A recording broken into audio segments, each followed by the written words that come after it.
Hamas जैसे हमलों से निपटने के लिए भारत का फुल प्रूफ प्लान, सीमा पर बढ़ा दी ड्रोन सिक्योरिटी। इजराइल में हमास जैसे अचानक हमलों से बचने के लिए भारत अपनी सीमाओं पर ड्रोन के साथ एक निगरानी सिस्टम स्थापित कर रहा है। देश के रक्षा अधिकारियों ने पिछले हफ्ते निगरानी और टोही ड्रोन के 6 घरेलू विक्रेताओं से मुलाकात की और अगले महीने जल्द ही एक आदेश की घोषणा होने की उम्मीद है। लोगों ने नाम ना छापने की शर्त पर कहा है क्योंकि जानकारी सार्वजनिक नहीं है। लोगों ने कहा है कि सेना इस सिस्टम को मई की शुरुआत में सीमा के कुछ हिस्सों में चालू करने पर विचार कर रही है।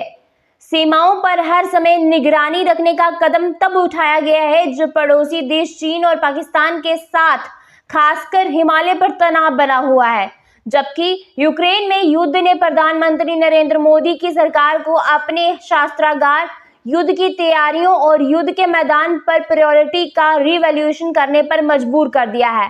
हैरानी की बात यह भी है कि हमास हमले ने देश को कुछ सुझाए गए उपायों को शीघ्रता से लागू करने के लिए प्रेरित किया है। भारत अतीत में अचानक हुए हमले का शिकार हुआ है।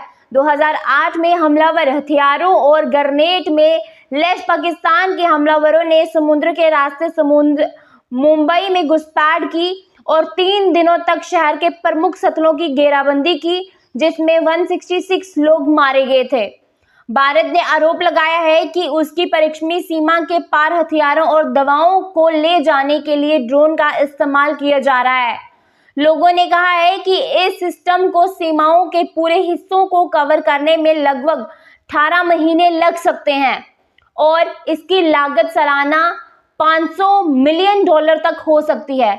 उन्होंने कहा है कि हाई एल्टीट्यूड सीडो सैटेलाइट, जो सोलर एनर्जी से चलने वाले ड्रोन हैं, जो बिना लैंडिंग के लंबे समय तक काम कर सकते हैं।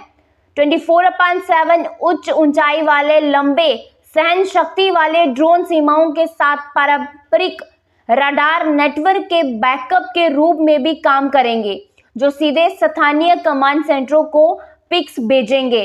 अब तक के लिए बस इतना ही। जुड़े रहिए जुमलो दाग विजन के साथ। धन्यवाद।